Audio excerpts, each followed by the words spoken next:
Welcome back to your Crypto Review with me, David. And Nicole. It feels like we've been building to this moment for a while now.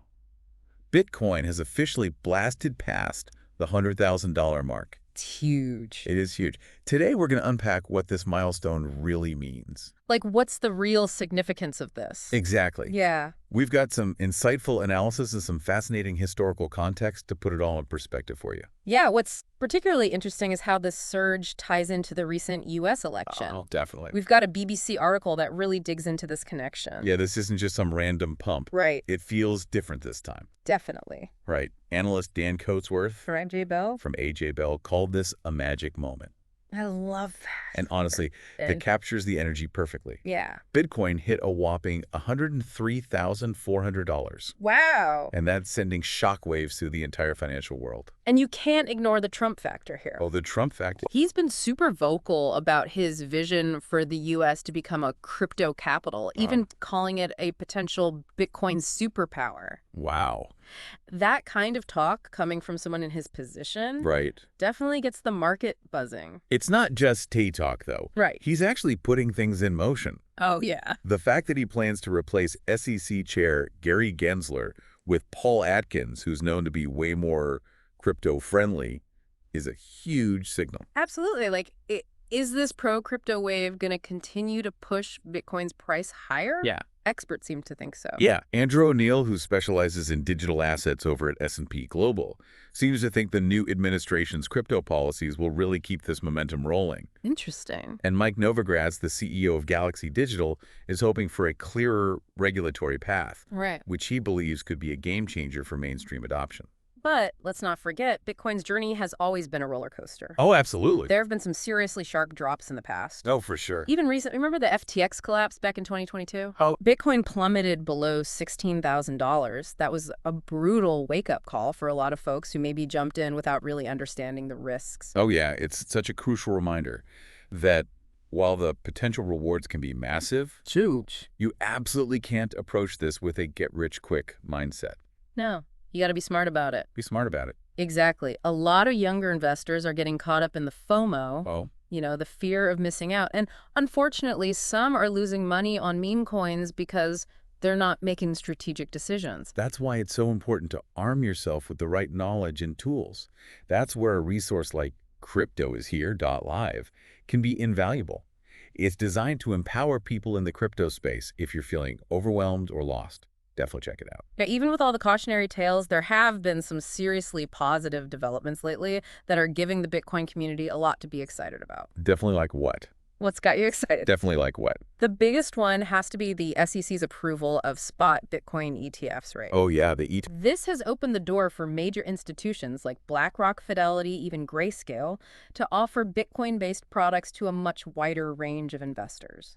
I'm really curious about those spot Bitcoin ETFs. Yeah. Can you break down exactly why those are such a big deal? Sure. I know a lot of our listeners are wondering about that. Yeah, it's all about accessibility and legitimacy. Okay. Before these ETFs, investing in Bitcoin was a bit of a hassle for traditional investors. You had to go through specialized exchanges, deal with complicated wallets, and navigate a pretty steep learning curve. Yeah, it wasn't exactly user-friendly, especially for someone who's used to trading stocks or bonds through their regular brokerage account. Right. But ETFs change all that. Oh. They allow investors to buy and sell Bitcoin just like they would any other stock or exchange-traded fund. Interesting. This makes it so much easier for institutional investors, pension funds, and even everyday folks to get exposure to Bitcoin without the technical hurdles. It's basically bringing Bitcoin into the mainstream financial world. Exactly. And that's why the SEC's approval was such a watershed moment. It signaled that regulators are starting to take Bitcoin seriously as a legitimate asset class.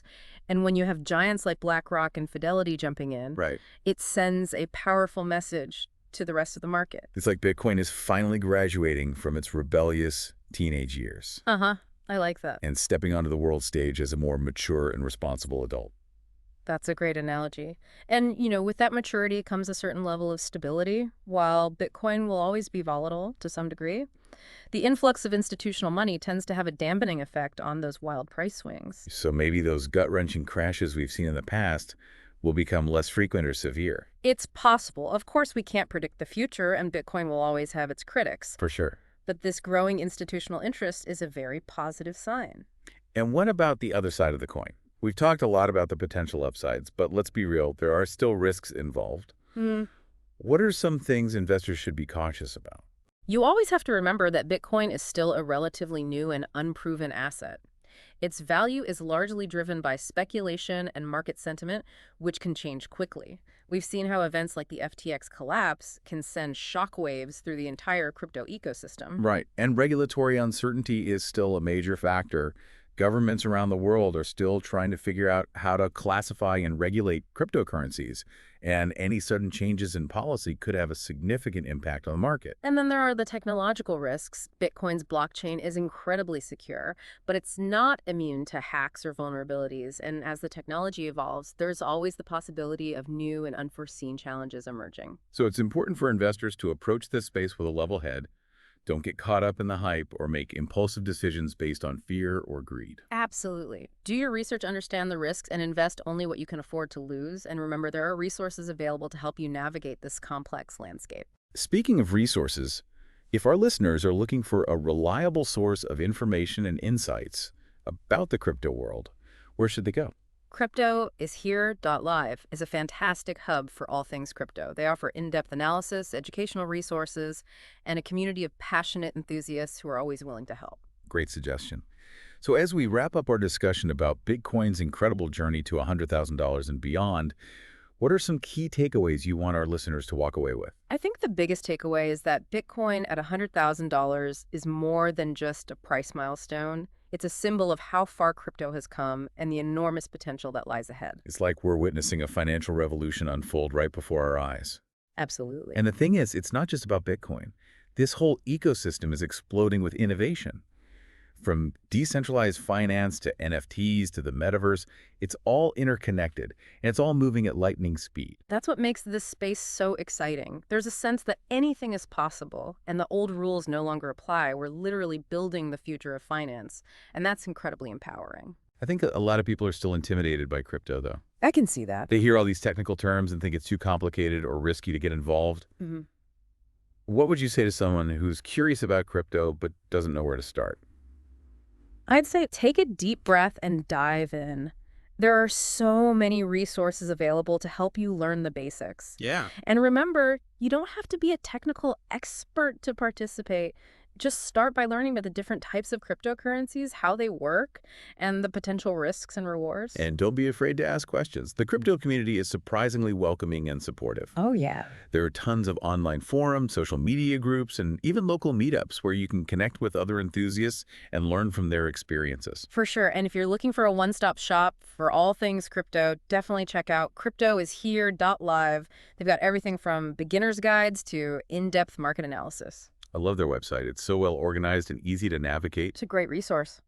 Even I learn something new every time I visit. So as we wrap up this deep dive into Bitcoin's epic journey to $100,000, let's leave our listeners with a final thought.